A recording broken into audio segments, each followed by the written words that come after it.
Sumul dairy ચૂંટણી વિવાદ બાદ સભાસદોની ધીરજ ખૂટી છે। સુમુલ ડેરી ખાતે સભાસદોનું વિરોધ પ્રદર્શન। મોટી સંખ્યામાં સભાસદોએ સુમુલ ડેરી પહોંચીને હોબાળો કર્યો। તાત્કાલિક ધોરણે ચૂંટણી કરવા સભાસદોની માંગ છે। સુમુલ ડેરીને રાજકીય અખાડો બનાવ્યાનો આરોપ છે।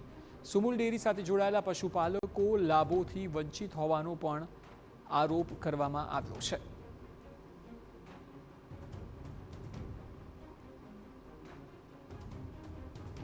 સુમુલ ડેરી ચૂંટણી વિવાદ બાદ સભાસદોની ધીરજ હવે ખૂટી ગઈ હોય તેવું લાગી રહ્યું છે અને વિરોધ પ્રદર્શન કરવામાં આવ્યું છે। મોટી સંખ્યામાં ઘણા સમયથી સુમુલ ડેરીનો જે વિવાદ ચાલી રહ્યો છે કે સુમુલ ડેરીની જે ચૂંટણી છે તેનો સમય વીતી ગયો છે, છતાં પણ જે તેની ચૂંટણી થઈ નથી રહી અને તેને લઈને પશુપાલકો છે આજે મોટી સંખ્યાની અંદર સુમુલ ડેરી ખાતે જે રજૂઆત કરવા માટે પહોંચ્યા છે। જોઈ શકાય છે કે પશુપાલકો છે સુમુલ ડેરી ખાતે પહોંચ્યા છે કારણ કે સમય જે છે તે વીતી ગયો છે। તેમને પશુપાલકોએ જે રજૂઆત કરવી હોય, કોઈ માંગણી હોય તો કોની સાથે વાત કરે, કોની સાથે વાટાઘાટ કરે, તમામ બાબતો પ્રશ્નોને લઈને મોટી સંખ્યાની અંદર પશુપાલકો છે જે છે તે સુમુલ ડેરી ખાતે પહોંચ્યા છે કારણ કે જે ચૂંટણીનો સમય પણ પતી ગયો છે, તે રજૂઆત છે તે આવતી નથી। કેમ અહીંયા આવું પહોંચ્યું, શું રજૂઆતો તમારી? અમારી સુમુલ ડેરીની બોર્ડ ડિરેક્ટરની જો ઇલેક્શન ખરું ને એ લંબાવી દીધું છે। આ લોકો હવે કયા કારણથી લંબાવ્યું છે અમને ખબર નથી ને શું કારણે નંબરને વહીવટદાર નિમી દીધા છે તો અમારે બી મંડળીવાળાને બી વ્યવહાર કરવામાં તકલીફ પડે છે। તદુપરાંત દૂધ મંડળીવાળા જો બેંકમાં ચેક આપે છે એને રોકડ પેમેન્ટ આપવામાં આવતો નથી, ટ્રાન્સફર કરીને પૈસા ઉપાડવામાં આવે તો એનું કારણ શું એમ એટલે એ બધું જાણવાનું છે અમારે। અને અમારે પશુપાલકોના પૈસાથી વકીલ રોકેલા છે એ ચૂંટણી નહીં કરવા માટેના પક્ષમાં એ કરે છે તો એનું શું કારણ છે? પૈસા અમારા છે। કેટલા મંડળીવાળા આવ્યા છે, કેટલી ઇફેક્ટ થાય છે, કેટલું નુકસાન થાય છે મંડળીને? નુકસાન એટલે બહુ મોટું નુકસાન થાય છે। અમે જેટલી બી 1200 મંડળીઓ છે સુમુલ ડેરી હાથે એમાંથી મિનિમમ 1000 મંડળીવાળા અહીંયા પ્રતિનિધિ આવેલા છે। સાચી વાત છે કે મંડળીવાળાને આટલી તકલીફ થાય છે એ તકલીફ ના થવો જોઈએ અને આ વહીવટદાર નિમેલા છે એના સામે ચૂંટણી કરવી જોઈએ। આ લોકોએ રાજકીય રમત રમાતી હોય એવું લાગે છે? આમાં લાગે છે 100% છે। શું એટલે કે આ પક્ષપાત આ લોકો બોડી સાથે સંકળાયેલા એ પણ બીજેપીના છે, બીજા જે છે એ પણ બોડી બીજેપીના અંદર ખાને સભાસદને મારવાની વાત આવે છે। આ તો એની વચ્ચે આ જે મંડળીના લોકો પીસવાનો વારો આવે છે, વારો આવે છે, નુકસાન થાય છે। નુકસાન થાય છે।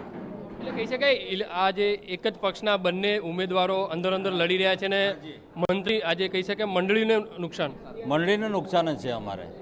અને આ જે પ્રતિનિધિ નિમાને છે પશુપાલકનું હેરાનગતિ છે વત્તા વ્યવહાર કરવામાં તકલીફ પડે છે અમને બધાને।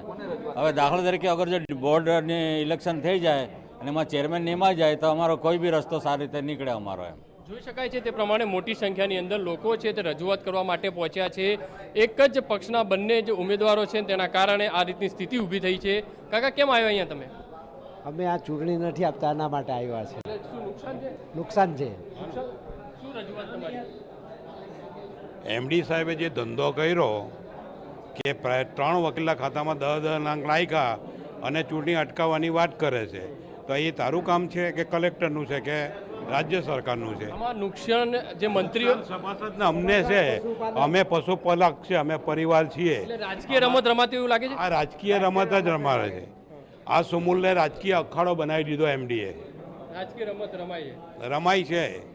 શું કાકા કેવું છે એ અંદર પોતાની રાજકીય રમતમાં સભાસદો પીસાઈ રહ્યા છે? જરૂર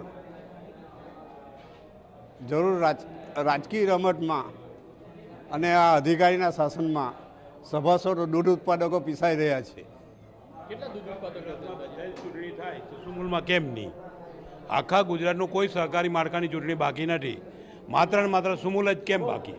જે રીતે જે કહી શકાય છે મોટી સંખ્યાની અંદર લોકો છે તે અહીંયા રજૂઆત કરવા માટે પહોંચ્યા છે। સભાસદો છે, જે મંડળીના લોકો છે તે અહીંયા પહોંચ્યા છે કારણ કે તમામ જે સંસ્થાઓ છે તેની ચૂંટણી થાય છે તે ગુજરાતની અંદર સુમુલ ડેરીની ચૂંટણી કેમ નહીં? અંદર રાજકીય જે રમત રમાઈ રહી છે અને તેના કારણે આ સ્થિતિ ઊભી થઈ છે અને મોટી સંખ્યાની અંદર 1000થી વધુ લોકો છે તે સુમુલ ડેરી ખાતે પહોંચ્યા છે અને પોતાની માંગણી છે તે રજૂઆત કરવા માટે પહોંચ્યા છે। ત્યારે જોવાનું રહ્યું કે આ જે સુમુલ ડેરીનો જે વિવાદ છે હવે તે કઈ રીતે જે સ્તંભિત થાય છે કારણ કે જે સુમુલ ડેરી દ્વારા જે રાજકીય રમત એકબીજા ઉપર પક્ષ ઉપર જે પલટવાર જે કરવામાં આવી રહ્યો છે તેને લઈને પીસાવાનો વારો છે તે મંત્રી જે મંડળીના લોકો છે, દૂધ ઉત્પાદકો છે તેમને સીધું નુકસાન થઈ રહ્યું છે। તે રીતનો આક્ષેપ કરવામાં આવી રહ્યો છે. કેમેરામેન સંજય ચંડલ સાથે બલદેવ સુથાર, TV9 સુરત.